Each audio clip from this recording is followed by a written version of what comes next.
If you loved Robin Hobbs Fitz in Assassin's Apprentice, you'll love Anev in Justin Call's Master of Sorrows by Adrian Selby, author of The Winter Road. Fast-paced and intricate coming-of-age story that shows that villains aren't born but forged by Nick Martell, author of The Kingdom of Liars. An astonishing first step along a dark descent that readers will want to see to the end. Christopher Rocchio, author of Empire of Silence. Let's see what this is all about.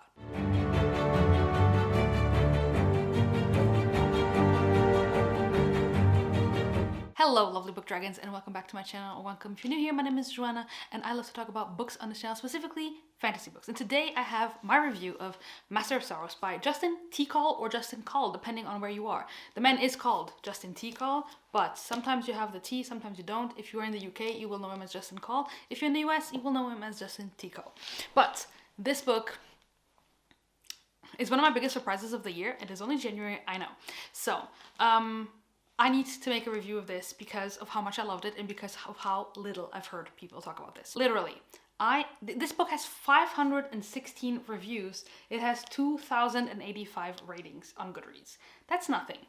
So I decided that I needed to make a review because of how much I like this book, and hopefully you can see if this one is for you. So my reviews, the way I structure them is I tell you a little bit what the book is about. I tell you some of the tropes and some of the things that I like, some of the things that maybe I didn't like, some of the things that could work for some people, maybe what it reminds me of, and so that ultimately you can see if you want to read this book, yes or no. You've heard the story before. An orphan boy raised by a wise old man comes to a fuller knowledge of his magic and uses it to fight the great evil threatening his world. But what if that hero were destined to become the new Dark Lord? The Academy of Chain Baloo has stood against magic for centuries. Hidden from the world, acting from the shadows, it trains its students to detect and retrieve magic artifacts, which it jealously guards from the misuse of others.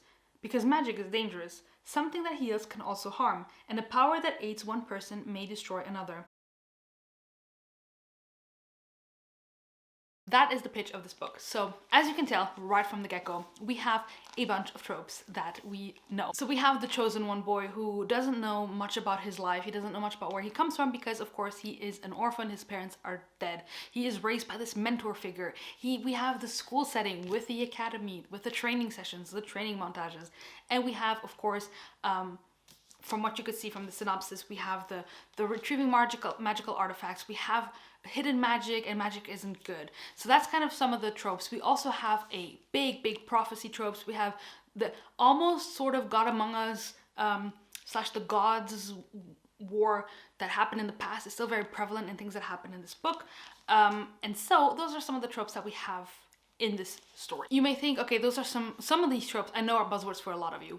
I know that the mentor trope is for some people just like, yes, there's a good mentor trope, I'm gonna read this. For some people, the school setting is gonna be a super big seller, and I will say I loved all of those things. I think that what intrigued me the most when I went into this book was knowing that this was a Dark Lord origin story. Now, I'll say that in this book, you don't really see him as, I mean, because you know that this is a Dark Lord origin story, you can kind of see the hints of it, you know? But, and this is what this man Adrian Selby said, the author of The Winter Road, if you loved Robin Hobbs Fitz in Assassin's Apprentice, you love Anev. And I think that that is true in the sense that Anev is extremely naive in some circumstances. And you see him at some point where he is trying to make decisions that will further himself. So as you saw, there's only the most skilled of the students become avatars. That means like trained thieves and licensed thieves to go into the world and retrieve magical artifacts to bring back to this school that are then hidden in a vault. And so, however, out of a class, there's only so many people who can become avatars and who are trained then to become masters of something. And if you don't pass the test, then you become a steward and you just kind of tend to these masters and to these avatars. And when we start this book, there's only one avatar left to be called. And Anev has passed this test multiple times and failed it multiple times. And so there's only one spot left. And then you see him starting to struggle with the fact that maybe I have to betray my friends to do this. Maybe I have to make the tough call and make them believe that we're going to be in an alliance, and then I will backstab them and become an avatar.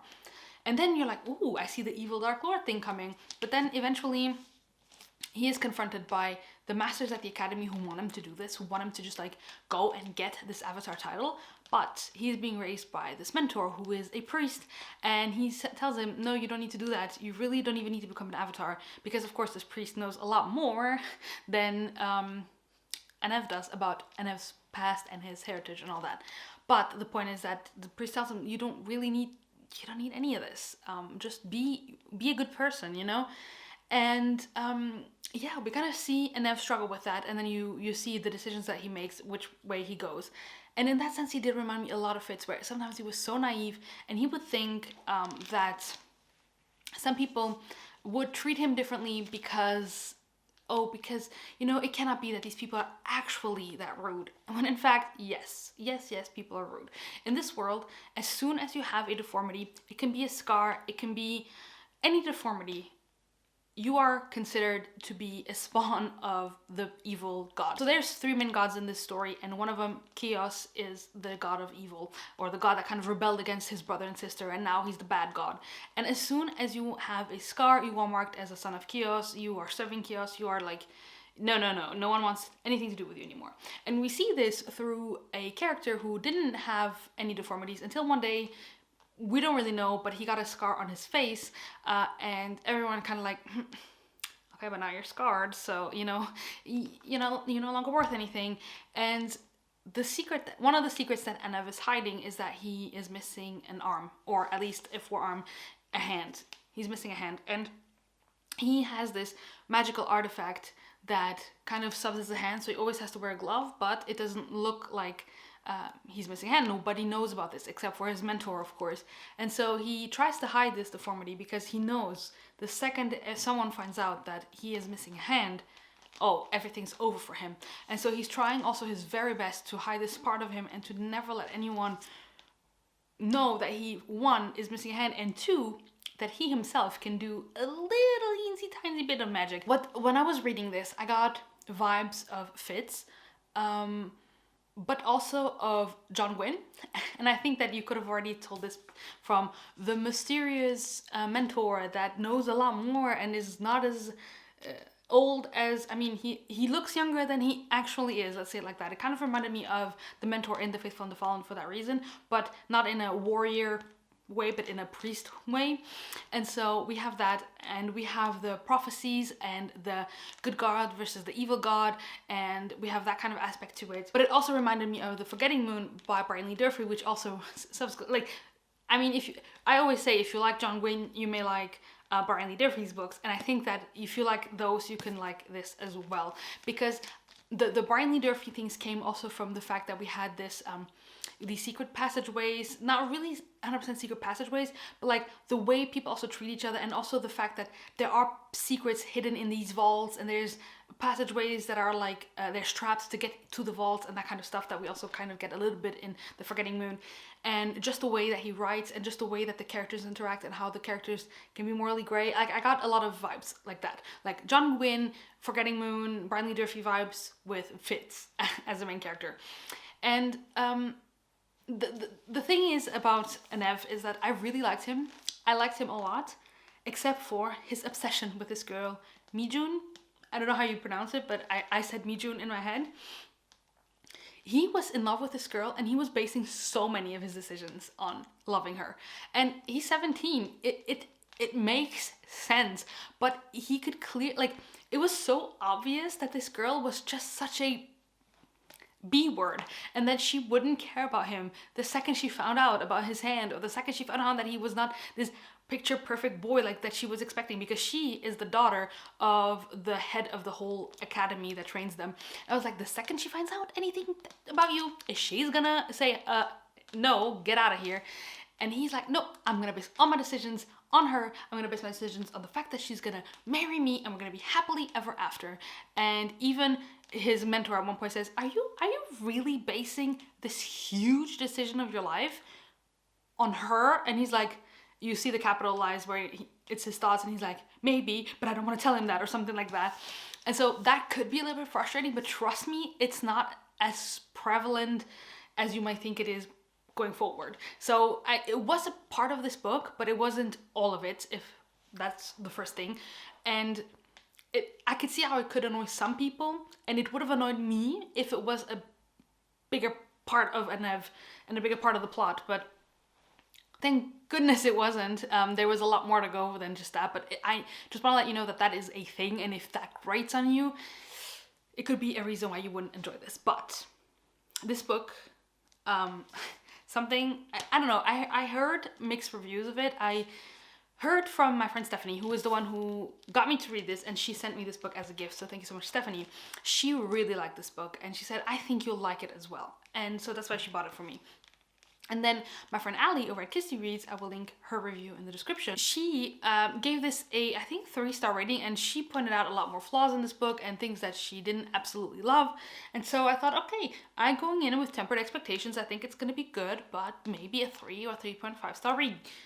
And every time I was going into this book, I buddy read this with my friend Jolien, and we had a chapter chunk of 85 pages per day. And every time I would go into those 85 pages, I was immediately immersed. I wouldn't check my phone. I wouldn't do anything. The last, I don't know, 160 or 130 pages of this, I had to read in one sitting because I needed to know. I needed to know. Like, the first thing is that it is so immersive. I just could never leave these pages, and the second I was in. I could visualize everything.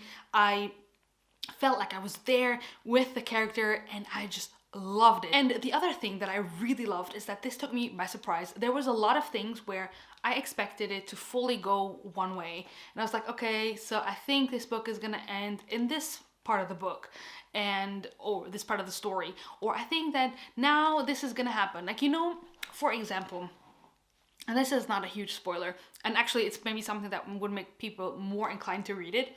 You know how in these books that have this trope of the chosen one who doesn't know his past, but yet there is someone there who knows his past but doesn't tell him to protect him, and then when the boy is like, please tell me about my past because I know you have the answers, and the person's like, I'll tell you later, Ned Stark. You have that trope in a lot of books where then it's like, oh yeah, next time I see you, I'll tell you everything. And then you're like, oh well, I know you're not gonna, are you? There's something that's gonna prevent you.